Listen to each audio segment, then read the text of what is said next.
പാലസ്തീനിൽ വിദ്യാലയങ്ങൾ അവധിക്കാലത്തിന് ശേഷം ആരംഭിക്കുന്നത് സെപ്റ്റംബർ മാസത്തിലാണ്. 2007 സെപ്റ്റംബറിലെ ആദ്യ ദിനങ്ങളിലൊന്നിൽ അവിടുത്തെ പ്രധാന പട്ടണമായ റാമല്ലയിലെ സമീഹ ഖലീൽ ഹൈസ്കൂളിലെ 2ാം ക്ലാസ്സിലേക്ക് ഒരു അധ്യാപിക കടന്നു ചെല്ലുകയാണ്. പ്രൈമറി അധ്യാപിക എന്ന നിലയിലുള്ള അവളുടെ ഔദ്യോഗിക ജീവിതത്തിന്റെ ആദ്യ ദിനമായിരുന്നു അത്. 2ാം ഇൻതിഫാദ എന്ന രക്തരൂഷിത കലാപം അടിച്ചമർത്തപ്പെട്ടുവെങ്കിലും അതിന്റെ ഭീതിയും ഭീകരതയും ഒപ്പം വേതനം ലഭ്യമാക്കണമെന്ന് ആവശ്യപ്പെട്ട് അധ്യാപകർ നടത്തിയ പണിമുടക്കിന്റെ നിശ്ചലതയും പരിസരമെങ്ങും അപ്പോഴും തങ്ങി നിൽക്കുന്നുണ്ടായിരുന്നു. അത്തരം സാഹചര്യങ്ങളിൽ നിന്നും കടന്നു വരുന്ന കുഞ്ഞുങ്ങളുടെ മനസ്സുകളിലും അക്രമവും പരിഭ്രാന്തിയും ഇടം പിടിച്ചിരുന്നു. ശ്രദ്ധയോടെ അവരെ ക്ലാസ്സിലിരുത്താനുള്ള ടീച്ചറുടെ പരിശ്രമങ്ങളെല്ലാം വൃഥാവിലായി. അതിനിടയിലാണ് ഒരു ആൺകുട്ടി തന്റെ ഷൂ എടുത്ത് ടീച്ചർക്ക് നേരെ എറിഞ്ഞത്. അത് കൃത്യമായി ടീച്ചറുടെ മുഖത്ത് തന്നെ പതിക്കുകയും ചെയ്തു. ഒരു വലിയ ശകാരമോ ക്ലാസ്സിൽ നിന്നുള്ള പുറത്താക്കലോ പ്രിൻസിപ്പാളിന്റെ മുറിയിലേക്കുള്ള പറഞ്ഞയക്കലോ പ്രതീക്ഷിച്ച അവനും ബാക്കിയുള്ള വിദ്യാർത്ഥികളും ടീച്ചറുടെ മുഖത്തേക്ക് നോക്കി ഇരിക്കുമ്പോഴാണ് തൻ്റെ മേൽ പതിച്ച ഷൂവിനെ ഒരു കൈയിലും തൻ്റെ തന്നെ ഒരു ഷൂ മറു കൈയിലും പിടിച്ച് ആ ടീച്ചർ ഒരു പാവക്കളി ആരംഭിച്ചത്. ആ പാവക്കൂത്തിനൊടുവിൽ ക്ലാസ്സിൽ കളിച്ചിരികൾ നിറഞ്ഞു. ഷൂ എറിഞ്ഞ വിദ്യാർത്ഥി ടീച്ചറുമായി കുശലം പറഞ്ഞു. ട്രോമകളാൽ തകർന്ന കുഞ്ഞുങ്ങളെ വീണ്ടെടുക്കേണ്ടത് എങ്ങനെയെന്ന് ചിന്തിക്കുമ്പോൾ യുദ്ധഭൂമികളിൽ കഴിയുകയും അഭയാർത്ഥികളായി അന്യദേശങ്ങളിൽ പാർക്കുകയും ചെയ്യുന്ന കുരുന്നുകൾക്ക് അറിവും അഭയവും നൽകേണ്ട രീതികൾ ഏവയെന്ന് പഠനം നടത്തുമ്പോൾ ക്ലാസ് മുറി എന്ന ഇത്തിരി ഇടത്തിലെ ഇടപെടലുകളിലൂടെ അധ്യാപകർ ലോകത്തെ സ്വാധീനിച്ചത് എങ്ങനെയെന്ന് മനസ്സിലാക്കാൻ ശ്രമിക്കുമ്പോൾ ഓർമ്മകളിൽ ഒരു ഇടം നൽകേണ്ട അധ്യാപികയാണ് 2016 ഗ്ലോബൽ ടീച്ചർ പ്രൈസ് കരസ്ഥമാക്കിയ ഹനാൻ അൽ ഹെറൂബ്.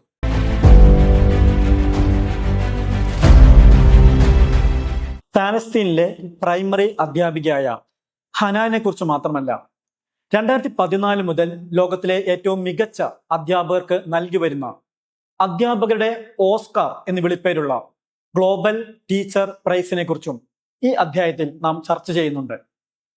$1 മില്യൺ പ്രൈസ് മണിയുള്ള ആ അവാർഡിന് പിന്നിൽ റാന്നിക്കാരനായ ഒരു മലയാളിയാണെന്ന് മാത്രം സൂചിപ്പിച്ചുകൊണ്ട് ഹനാൻ അൽ ഹെറൂബിന്റെ ജീവിത വഴികളിലേക്ക് നമുക്ക് കടന്നു ചെല്ലാം. ഒരു പുതിയ അധ്യയന വർഷ ആരംഭത്തിന്റെ ആദ്യ ദിനങ്ങളിൽ ഇത്തരമൊരു എപ്പിസോഡ് ക്ലാസ് മുറികളിൽ വ്യത്യസ്തതയുടെ വിത്തുകൾ പാകുമെന്ന് പ്രതീക്ഷിക്കുന്നു.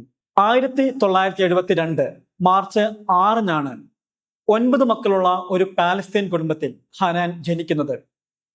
ഇസ്രായേലിന്റെ സൈനിക അധിനിവേശങ്ങൾക്കിടയിൽപ്പെട്ട് ഭവനം നഷ്ടമായതോടെ ഹനാൻ വളർന്നു വന്നത് ബെത്ലഹേമിലെ ദേഷേഷ് റെഫ്യൂജി ക്യാമ്പിലാണ്.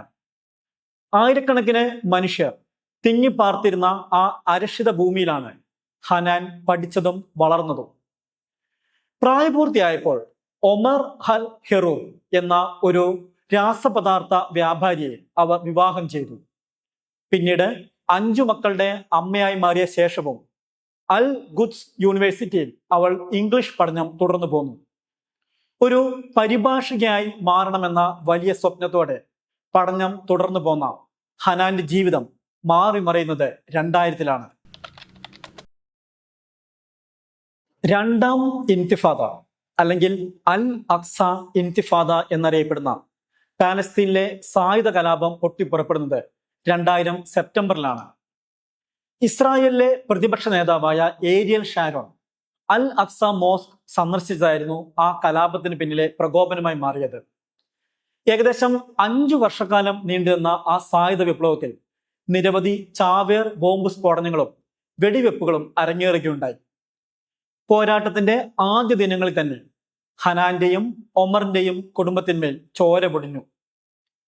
2000 ഒക്ടോബറിൽ ബെത്ലഹേമിനടുത്തുള്ള ഒരു ചെക്ക് പോസ്റ്റിൽ വെച്ച് ഒമറും 9 വയസ്സുള്ള ഇരട്ട പെൺകുട്ടികളും 6 വയസ്സുള്ള മകനും സഞ്ചരിച്ച കാറിന് നേരെ ഇസ്രായേൽ സൈനികർ വെടിവെക്കുകയുണ്ടായി.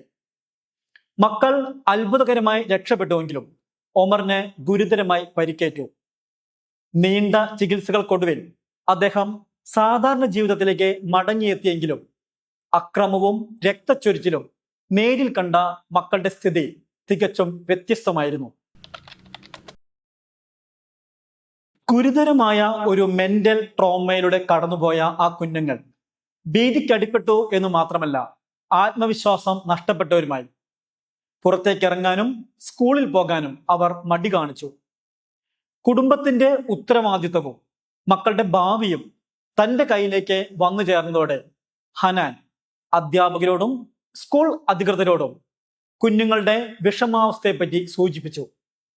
എന്നാൽ ഒരു സൈക്കോ സോഷ്യൽ സപ്പോർട്ട് നൽകാൻ മാത്രം കഴിവോ പരിശീലനമോ ഇല്ലാത്തവരാണ് അധ്യാപകർ എന്നത് അവരെ വലിയ നിരാശയിലാഴ്ത്തി. അങ്ങനെയാണ് പരിഭാഷക എന്ന തന്റെ സ്വപ്നം ഉപേക്ഷിച്ച് അധ്യാപിക എന്ന വലിയ ദൗത്യം ഏറ്റെടുക്കാൻ ഹനാൻ തീരുമാനിച്ചത്. മാനസിക ആഘാതത്തിൽ നിന്നും കുട്ടികളെ കരകയറ്റുന്നതിനായി പലതും പഠിക്കാനും പരീക്ഷിക്കാനും ഹനാൻ തയ്യാറായി. അങ്ങനെ ആർജിച്ചെടുത്ത അനുഭവ പരിജ്ഞാനത്തിൽ നിന്നുമാണ് വിദ്യാഭ്യാസം കളികളിലൂടെ എന്ന അധ്യാപന രീതി അവർ വികസിപ്പിച്ചെടുത്തത്. സ്വന്തം കുട്ടികളിൽ തന്നെയായിരുന്നു ഈ ശൈലി ആദ്യം പരീക്ഷിക്കപ്പെട്ടത്. വീട്ടിൽ വെച്ച് തന്നെ നടത്തിയ കളികൾ, വിനോദങ്ങൾ, പരിശീലനങ്ങൾ എന്നിവയിലൂടെ ഗുണപരമായ ഫലങ്ങൾ കണ്ടതോടെ സമാന സാഹചര്യത്തിൽ കഴിയുന്ന കുഞ്ഞുമക്കൾക്കും ആ രീതികൾ പുത്തൻ പ്രതീക്ഷ പകരുമെന്ന് ഹനാൻ ഉറപ്പിച്ചു. വെടിയൊച്ച കേട്ട് ഉണരുകയും ബോംബർ വിമാനങ്ങളുടെ ഇരമ്പലിൽ പേടിച്ചോടുകയും കലാപങ്ങളിൽ പെടാതിരിക്കാൻ വഴിമാറി സഞ്ചരിക്കുകയും ശവശരീരങ്ങൾ കണ്ട് വിദ്യാലയത്തിലേക്ക് കടന്നു വരികയും ചെയ്യുന്ന പാലസ്തീനിലെ കുഞ്ഞുങ്ങളെക്കുറിച്ചുള്ള ആദിയാണ് 2007 പ്രൈമറി സ്കൂൾ അധ്യാപിക എന്ന നിലയിലുള്ള തന്റെ ഔദ്യോഗിക ജീവിതത്തിലേക്ക് ഹനാനെ എത്തിച്ചത്. അമ്മയിൽ നിന്ന് അധ്യാപികയിലേക്കുള്ള ചുവടുമാറ്റം അനേകം കുഞ്ഞുങ്ങളുടെ ഭാവിയെ ഭാസുരമാക്കുമെന്ന് ഉറച്ചു വിശ്വസിച്ചുവെങ്കിലും കാര്യങ്ങൾ ആദ്യം അത്ര എളുപ്പമായിരുന്നില്ല. സഹപ്രവർത്തകരും സംശയത്തോടെയാണ് ഹനാന്റെ രീതികളെ നോക്കിക്കണ്ടത്. പരമ്പരാഗത ക്ലാസ് റൂം പഠനത്തിനു പകരം കളികളിലൂടെ പഠിപ്പിക്കുന്ന ഒരു അധ്യാപന ശൈലിയാണ് ഹനാൻ പിന്തുടർന്നത്. പലപ്പോഴും കുട്ടികളെ ഉന്മേഷഭരിതരാക്കാനായി സർക്കസിലെ കോമാളികളുടേത് പോലുള്ള വസ്ത്രങ്ങൾ ധരിച്ച് അവർ ക്ലാസ് മുറികളിലെത്തി. പല നിറത്തിലുള്ള വിഗുകളും ഷൂസുകളും അവരുടെ വസ്ത്രത്തിന്റെ ഭാഗമായി. ബലൂണുകളും വർണ്ണക്കടലാസുകളും ഉപയോഗിച്ച് വ്യത്യസ്ത രീതികളിൽ ക്ലാസ് മുറികൾ അലങ്കരിച്ച് ഓരോ ദിനവും പുത്തൻ അനുഭൂതികൾ അവർ കുട്ടികൾക്ക് പ്രദാനം ചെയ്തു. പുറത്ത് എന്തൊക്കെ പ്രശ്നങ്ങൾ സംഭവിച്ചാലും ക്ലാസ്സിൽ നിങ്ങൾ സുരക്ഷിതരും സ്നേഹിക്കപ്പെടുന്നവരാണെന്നുമുള്ള ബോധ്യം കുട്ടികളിൽ വളർത്തിയെടുക്കുവാൻ ഹനാൻ പ്രത്യേകം ശ്രദ്ധിച്ചു. പുറത്തെ കാര്യങ്ങൾക്ക് മേൽ ഒരു അധ്യാപികയ്ക്ക് നിയന്ത്രണങ്ങൾ ഇല്ലായിരിക്കാം. എന്നാൽ ക്ലാസ്സിനകത്ത് കാര്യങ്ങൾ തീരുമാനിക്കുവാൻ അധ്യാപികയ്ക്കാകും എന്നതായിരുന്നു അവരുടെ ശക്തമായ നിലപാട്. Class is a family where we are connected and united എന്ന് നിരന്തരം ഹനാൻ കുട്ടികളെയും സഹപ്രവർത്തകരെയും ഓർമ്മിപ്പിച്ചുകൊണ്ടിരുന്നു. പരസ്പര സ്നേഹത്തോടും ആദരവോടും കൂടെയുള്ള സംഭാഷണങ്ങൾ, നോ ടു വയലൻസ് എന്ന അഹിംസ സിദ്ധാന്തത്തിലൂന്നിയ ആശയങ്ങളുടെ ആവിഷ്കാരങ്ങൾ, ദേഷ്യപ്പെടലും പുറത്താക്കലുകളും ഇല്ലാത്ത ശിക്ഷണ രീതികൾ, ഗ്രൂപ്പുകളായി തിരിച്ചുള്ള വ്യത്യസ്ത കളികൾ, ഇവയൊക്കെയായിരുന്നു ഹനാന്റെ ക്ലാസ് മുറിയിലെ സവിശേഷതകൾ. അതിൽ കളികൾ തന്നെയായിരുന്നു പ്രധാനം. വി പ്ലേ ആൻഡ് ലേൺ എന്ന ഹനാന്റെ പുസ്തകത്തിൽ ഇത്തരം രീതികളെക്കുറിച്ച് വിശദമായി തന്നെ പ്രതിപാദിക്കുന്നുണ്ട്. ആ രീതികളും അവയുടെ ഫലങ്ങളും ഇങ്ങനെ വായിച്ചെടുക്കാം. എല്ലാ കളികളും ഗ്രൂപ്പ് ഗെയിംസ് ആയിട്ടാണ് സംഘടിപ്പിക്കപ്പെടുന്നത്. എല്ലാവരുടെയും സഹകരണം ഉണ്ടെങ്കിൽ മാത്രം വിജയിക്കുന്ന രീതിയിലാണ് ഓരോ കളികളും ഒരുക്കിയിരുന്നത്. മാത്രവുമല്ല, പോയിന്റ് കുറയുന്നവരെ പുറത്താക്കുന്നതിന് പകരം തെറ്റുകൾ തിരുത്തി കളിയിൽ തുടരുവാൻ അനുവദിക്കുകയായിരുന്നു പതിവ്. പരസ്പര വിശ്വാസവും കൂട്ടായ്മയും വളർത്താൻ ഇത് ഏറെ പ്രയോജനപ്പെട്ടു. കുട്ടികളിൽ ഭൂരിഭാഗം പേർക്കും ബുദ്ധിമുട്ടുള്ള കണക്ക് പഠിപ്പിക്കാൻ കാർഡുകളും പേപ്പർ കപ്പുകളും ചെറു ബോളുകളുമാണ് ഹനാൻ ഉപയോഗിച്ചത്. ഇവിടെയും കൂട്ടായ പരിശ്രമത്തിലൂടെ ഉത്തരങ്ങളിലേക്ക് എത്തുവാനാണ് കുട്ടികളെ ഹനാൻ പ്രോത്സാഹിപ്പിച്ചത്. മറ്റൊരു പ്രധാന സവിശേഷത ക്ലാസ്സുകളിൽ ഉപയോഗിച്ചിരുന്ന കളിപ്പാട്ടങ്ങളെല്ലാം തന്നെ ലളിതവും ചെലവ് കുറഞ്ഞതുമായിരുന്നു. ചുറ്റുപാടുകളിൽ നിന്നും കണ്ടെടുത്തതും റീസൈക്കിൾ ചെയ്തതുമായ വസ്തുക്കളിൽ നിന്നുമാണ് കളിപ്പാട്ടങ്ങൾ പലതും രൂപപ്പെടുത്തിയിരുന്നത്. വിദ്യാർത്ഥികളുടെ ഭയവും സങ്കടവും മാറ്റാനുള്ള മാധ്യമമായി ബലൂണുകളെയാണ് ഹനാൻ പ്രയോജനപ്പെടുത്തിയത്. കുട്ടികളോട് ബലൂൺ ഊതി വീർപ്പിക്കാൻ ആവശ്യപ്പെടും. എന്നിട്ട് പറയും, ബലൂണിൽ നിറയ്ക്കേണ്ടത് നിങ്ങളുടെ ശ്വാസമല്ല, മറിച്ച് ഓരോരുത്തരുടെയും ആദികളും വ്യാധികളുമാണ്. ആ ബലൂണുകളെ പറത്തിവിടുകയോ പൊട്ടിച്ചു കളയുകയോ ചെയ്തുകൊണ്ട് കുഞ്ഞുങ്ങളെ അവർ സ്വതന്ത്രരാക്കി. തുറവിയാർന്ന സംസാരത്തിന് കുട്ടികളെ പ്രേരിപ്പിക്കാൻ ഹനാൻ കണ്ടെത്തിയത് കൈകൾ ചലിപ്പിച്ചിട്ടുള്ള പപ്പറ്റ് ഷോകളായിരുന്നു. ടീച്ചറോട് പറയാൻ മടിക്കുന്ന കാര്യങ്ങൾ പോലും പാവക്കുട്ടിയോടുള്ള സംഭാഷണത്തിൽ പങ്കുവയ്ക്കാൻ കുട്ടികൾ ഉത്സാഹം കാണിച്ചു. ആശയവിനിമയം മെച്ചപ്പെടുത്താനും പല പ്രശ്നങ്ങളുടെയും യഥാർത്ഥ കാരണങ്ങളിലേക്ക് കടന്നു ചെല്ലാനും ഇത് ഹനാനെ സഹായിച്ചു. കുഞ്ഞുങ്ങളുടെ മനസ്സിൽ പോസിറ്റീവ് ചിന്തകൾ വളർത്താൻ ഹനാൻ പ്രയോഗിച്ചത് ചിത്രരചനയായിരുന്നു. നിത്യേന കാണുന്ന യുദ്ധചിത്രങ്ങളല്ല, മറിച്ച് പ്രകൃതി ദൃശ്യങ്ങളും കുട്ടികളുടെ സ്വപ്നങ്ങളും മനോഹര ഭാവനകളും വരയ്ക്കാൻ അവർ കുട്ടികളെ പ്രോത്സാഹിപ്പിച്ചു. ചെയ്യുന്ന കാര്യത്തിൽ ശ്രദ്ധയോടെ വ്യാപരിക്കാനുള്ള കഴിവ് കുട്ടികളിൽ രൂപപ്പെടുത്താനും ഇത് സഹായകമാണ്. ചിന്നിച്ചിതറിയ ജീവിതങ്ങൾക്ക് ഒരുമിച്ചിരുന്ന് പ്രത്യാശയോടെ കളിക്കാനും പഠിക്കാനും അവസരമൊരുക്കിയ ഹനാനെ തേടി ലോകത്തിലെ ഏറ്റവും മികച്ച അധ്യാപികയ്ക്കുള്ള Varkey foundation global teacher prize എത്തുന്നത് 2016 8,000-ലധികം അപേക്ഷകരിൽ നിന്നും 10 ഫൈനലിസ്റ്റുകളിൽ നിന്നുമാണ് അവാർഡ് കമ്മിറ്റി ഹനാന്റെ പേര് തെരഞ്ഞെടുത്തത്. ദുബായിൽ വെച്ച് നടന്ന ചടങ്ങിനിടയിൽ ഒരു വീഡിയോ കോൺഫറൻസ് വഴി പോപ്പ് ഫ്രാൻസിസ് ആണ് ഹനാന്റെ പേര് പ്രഖ്യാപിച്ചത്. എൻ്റെ വിദ്യാർത്ഥികളാണ് ഈ അവാർഡിന്റെ യഥാർത്ഥ അവകാശികൾ എന്ന് പറഞ്ഞാണ് ഹനാൻ ആ വേദിയിൽ വെച്ച് ദുബായ് ഭരണാധികാരിയായ ഷെയ്ഖ് മുഹമ്മദ് ബിൻ റാഷിദിൽ നിന്നും അവാർഡ് ഏറ്റുവാങ്ങിയത്. യുനെസ്കോയുടെ സഹകരണത്തോടെ വർക്കി ഫൗണ്ടേഷനാണ് ഗ്ലോബൽ ടീച്ചർ അവാർഡ് നൽകി വരുന്നത്.